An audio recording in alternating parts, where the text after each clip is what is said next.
Le rappeur américain Kanye West a quitté le réseau social X après y avoir posté une série de messages ouvertement antisémites, racistes et misogynes. Des messages qui choquent évidemment, mais qui posent une question beaucoup plus large, celle sur la modération des contenus sur les réseaux sociaux. Qui décide en fait aujourd'hui de ce qui peut être publié ou non sur un réseau social et pourquoi est-ce que tout cela fait autant débat et réagir? Salut, c'est Hugo, j'espère que vous allez bien. C'est donc le sujet à la une des actualités du jour. Alors ce lundi, Kanye West a disparu donc du réseau social X après une nouvelle série de publications antisémites, racistes ou encore misogynes. Il a notamment demandé au président américain Donald Trump de libérer le rappeur Diddy qui est en prison à New York depuis septembre dans l'attente de son procès pour trafic sexuel. Pour rappel, on parle d'une personnalité accusée par plus de 120 personnes, dont de nombreuses personnes qui étaient mineures au moment des faits, accusations notamment d'agression sexuelle et de viol. Mais Kanye West a aussi très ouvertement fait l'apologie du nazisme. Lorsque l'on se rend sur le site de sa marque, on tombe sur un t-shirt avec une croix gammée, symbole donc évidemment des nazis. Et au moment où on enregistre, c'est le seul article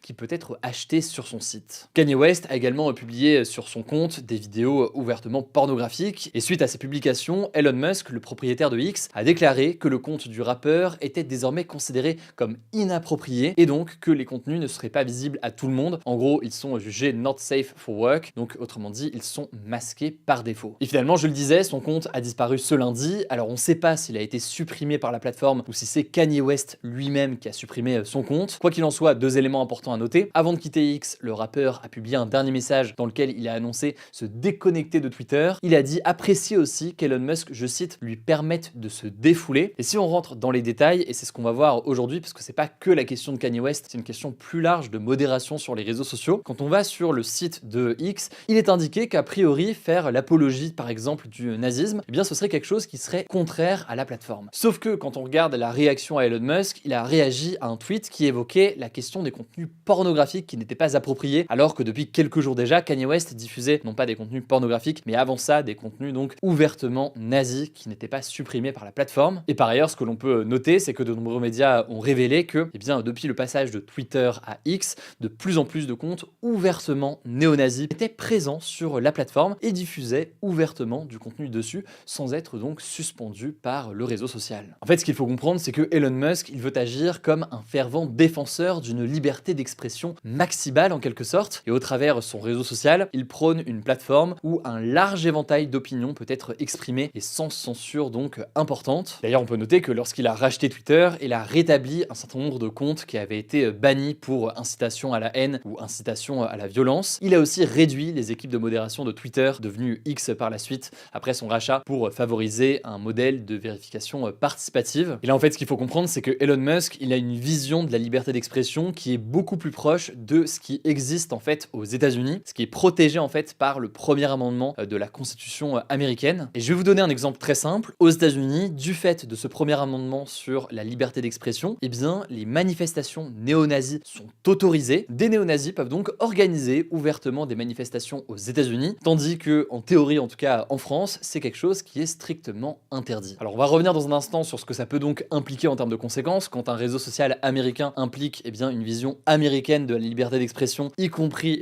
sur le terrain français. X, depuis l'arrivée d'Elon Musk, a mis en place ce qui est appelé les notes de la communauté. Qu'est-ce que c'est que ces notes de la communauté? Vous l'avez très sûrement vu si vous êtes sur le réseau social. C'est donc un système qui a été lancé en 2021 et ça permet aux utilisateurs de la plateforme d'ajouter du contexte sous un tweet qui est jugé trompeur ou mensonger. Autrement dit, il y a une dimension très participative. Si vous jugez qu'il y a une fausse information par exemple qui circule, vous allez pouvoir rédiger une note de la communauté qui source et qui dit attention, cette information ou cet élément est faux et voici pourquoi, voici une source. Et ensuite, si c'est approuvé et donc voté par une majorité de personnes, ça se retrouve directement en dessous du tweet. Ça, c'est donc la théorie, sauf que en pratique, alors ça fonctionne comme ça, mais beaucoup estiment que ça ne fonctionne pas suffisamment bien. En effet, il y a un risque de manipulation de ces notes de la communauté. Il y a aussi un risque de décalage entre la diffusion d'un tweet et cette note de la communauté. Donc on peut imaginer par exemple qu'un tweet propage une fausse information, que ce tweet fasse 1, 2, 3, 4 millions de vues, et c'est que finalement au bout de quelques heures ou quelques jours que cette note de la communauté va être validée par la communauté et donc acceptée. Or pendant ce temps-là, des millions de personnes auront vu potentiellement une fausse information. Et par ailleurs, ces notes de la communauté, elles fonctionnent donc sur la question d'informations à vérifier, mais la ligne est disons plus floue sur la question par exemple de contenu haineux. Par exemple, si un contenu est ouvertement raciste, il n'y a rien en soi à fact-checker d'une certaine façon ou à vérifier, c'est simplement un contenu qui est haineux, et donc à ce moment-là, ces notes de la communauté peuvent être assez inutiles. Alors pourquoi ce système de la part de X? On l'a dit, il y a cette volonté, cette approche différente en matière de liberté d'expression, mais en l'occurrence, ce n'est pas tout, puisqu'il y a aussi un refus finalement d'avoir une modération qui est faite par les différents États. Et dans ce sens-là, on peut noter que Meta, donc la maison mère de Facebook ou encore Instagram, a annoncé qu'elle allait commencer à mettre en place un système similaire et à mettre fin à son programme de fact-checking aux États-Unis qui était fait avec des médias. Cette annonce, ça marque donc un revirement de Meta qui rejoint en quelque sorte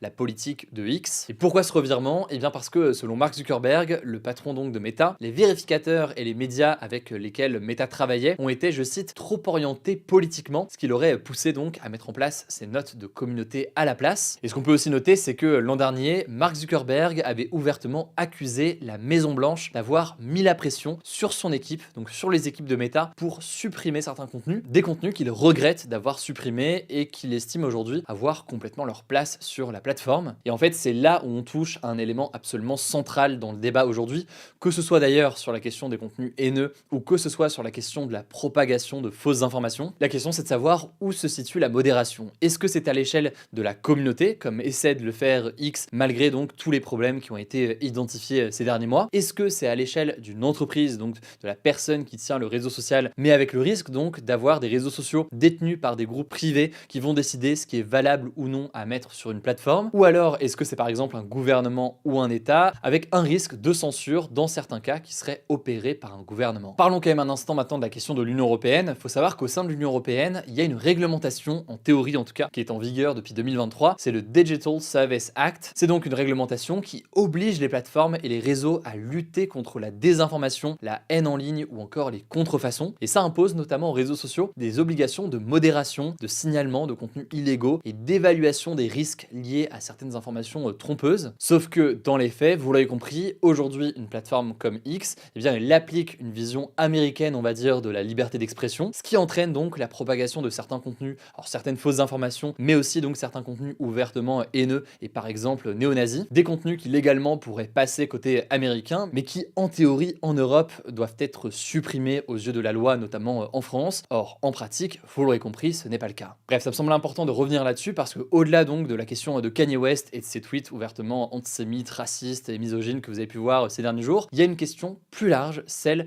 de la modération des contenus, de qui est responsable dans ce genre de situation, où placer donc la limite ou la frontière sur ce genre de sujet. Si vous voulez plus d'informations, je vous mets des liens directement en description. J'en profite pour vous remercier parce que vous êtes de plus en plus nombreux à suivre ce format, que ce soit sur YouTube ou en podcast. D'ailleurs, en podcast, vous l'avez peut-être remarqué, on a regroupé nos formats d'interview et nos formats d'actu du jour. Donc vous vous abonnez à un podcast et vous recevez mes interviews que j'ai eu l'occasion de faire ces derniers jours. Il y en a une autre d'ailleurs qui sort demain, mais aussi nos formats des actus du jour. Vous tapez Hugo Décrypte sur Spotify, Apple Podcast ou autre, vous allez pouvoir le retrouver. Je vous laisse avec Blanche et je reviens juste après avec le flashback du jour. Merci Hugo et bonjour à tous. On commence avec cette actu. Le président américain Donald Trump a menacé le Hamas ce lundi soir, estimant que s'il ne libérait pas tous les otages israéliens d'ici samedi midi, eh bien il laisserait, je cite, l'enfer se déchaîner. Cette phrase, elle intervient dans un contexte particulier de désaccord entre le Hamas et Israël autour du respect des termes du cessez-le-feu. On en parlait hier, le Hamas a annoncé reporter jusqu'à nouvel ordre la prochaine libération d'otages israéliens captifs, dénonçant une violation totale de l'accord de trêve par Israël. Le mouvement palestinien a d'ailleurs répondu au président américain en affirmant que, je cite, le langage des menaces est sans valeur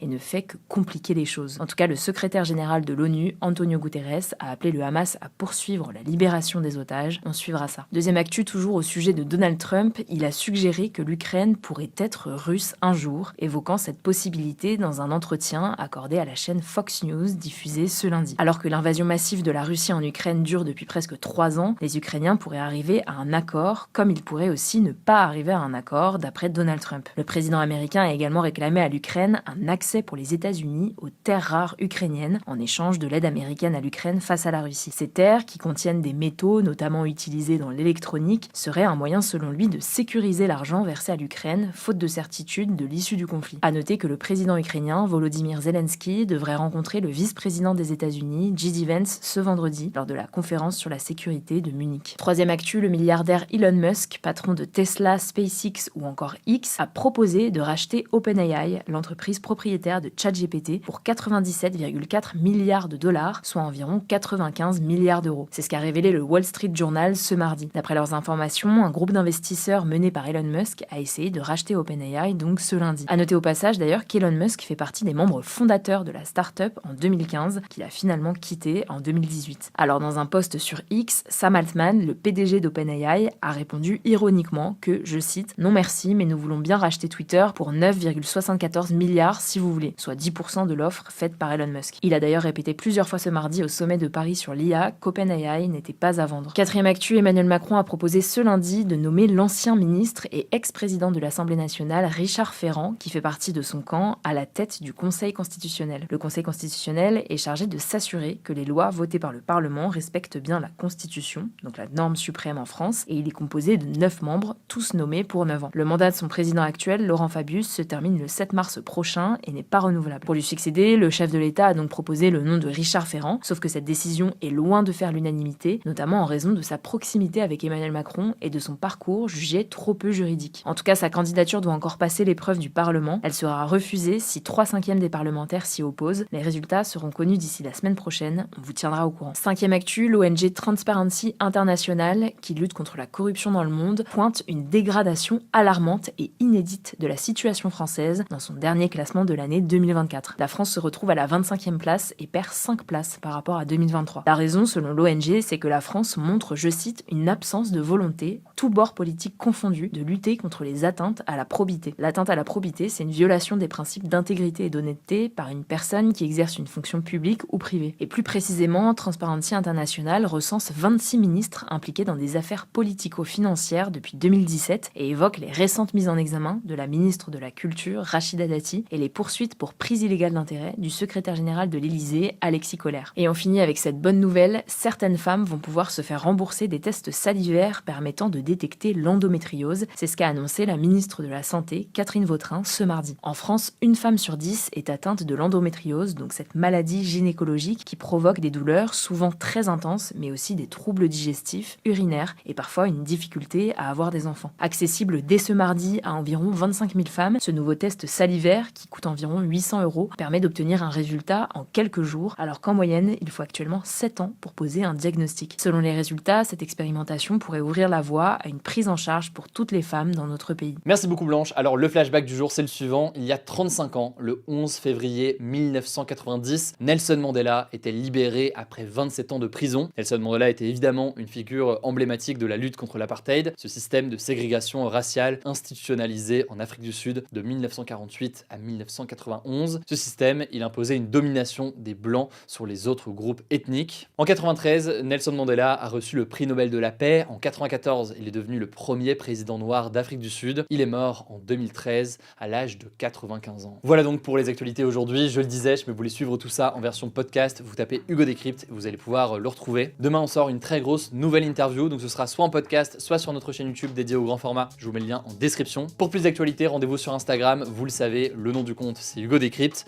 Prenez soin de vous, prenez soin de nos proches. Et puis on se dit à demain pour une nouvelle vidéo.